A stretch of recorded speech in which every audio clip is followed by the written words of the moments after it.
3 करोड नेपालीहरू मध्येमा यतिको चान्स पाउने भनेको अचम्मैको कुरा हुन्छ।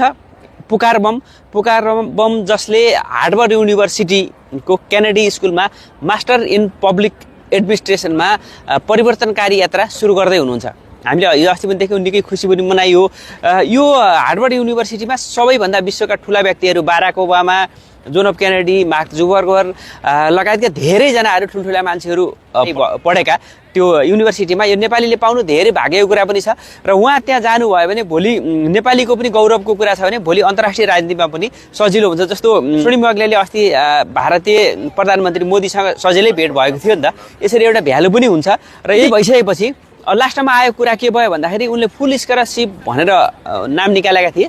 तर अहिले यो अमेरिकामा डोनाल्ड ट्रम्पले जुन अहिले ल्याइरहेको छन् यो समस्या, विभिन्न पैसा कटौती विभिन्न ठाउँमा अहिले देख्नुभयो, विश्वमा ट्रेडमा पनि उनले ट्याक्स बढाउँदै लागेका छन्। यस्तै क्रममा चाहिँ यसमा पनि लगाइदिएको हुनाले उनलाई धेरै पैसा लाग्ने भयो, करोडौँ पैसा लाग्ने भयो हुनाले केही पैसा पाइन्छ कि केही सहयोग दिन्छन् कि नेपाली दाजुभाइहरूले भन्ने हिसाबले उनले एउटा फन्ड रेजिङ पनि गरेका छन्। यो फन्ड रेजिङ गरेका छन् र फेरि उनको यो क्युआर कोड डाइरेक्ट यसमा पनि तपाईँले सहयोग गर्न सक्नुहुन्छ।